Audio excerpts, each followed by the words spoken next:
হে যুবক ভাইয়েরা, আল্লাহকে ভয় করুন। ওই ভয়াবহ দিবসের কথা স্মরণ করুন যেদিন আপনার জীবনে সব সুখ ও আনন্দ বিলাসকে ধূলিসাৎ করে দেবে। সেই দিনের কথা স্মরণ করুন যেদিন আপনি হবে নির্জন কবরের একা বাসিন্দা। সেদিনের কথা স্মরণ করুন যেদিন আপনার সন্তান সন্ততি, স্ত্রী, পরিবার, আত্মীয় স্বজন, পাড়া প্রতিবেশী, ধন সম্পদ, বন্ধু বান্ধব সবকিছু থেকে আপনি বিচ্ছিন্ন হয়ে যাবেন। আল্লাহ, আপনি আমার দিলের মধ্যে তাকওয়া দেন। আল্লাহ, আপনি আমার দিল বিশুদ্ধ পবিত্র করে দেন। আনতা খায়রু মান যাক্কাহা, আপনিই তো হচ্ছেন সর্বোত্তম পবিত্রতাকারী। আনতা ওয়ালিয়ুহা, আপনি তো হচ্ছেন নফসের মালিক। ওয়া মাওলাহা, আপনি তো হচ্ছেন জিন্দেগীর মাওলা। আপনি ছাড়া তাকওয়া দিবে কে? আপনি ছাড়া হেদায়েত দিবে কে? মাওলা, আল্লাহুম্মা আসলিহ লি শা'নি কুল্লা ওয়ালা তাকিলনি ইলা নাফসি তারফাত আইন। রাসূলের দোয়া, আল্লাহ আপনি আমার জিন্দেগিটা ঠিক করে দেন, আমার রাত ঠিক করে দেন।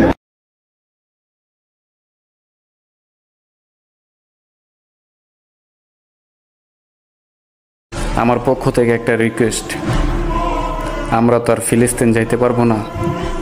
মসজিদ আল আকসা ও আমাদের প্রিয় মুসলিমবাসী, ওইখানের অবস্থা অনেকটা ভয়াবহ।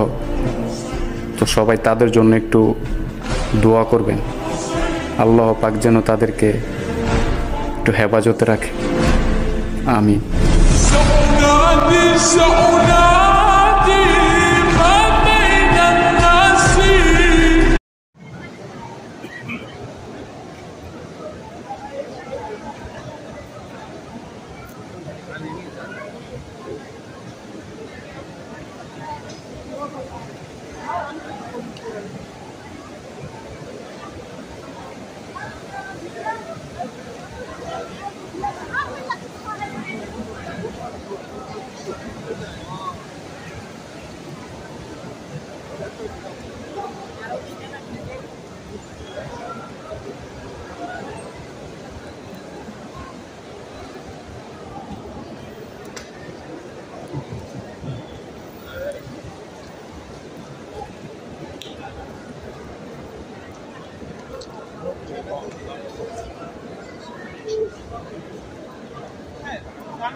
কিসের বড়াই করো রে মন, কিসের বড়াই করো?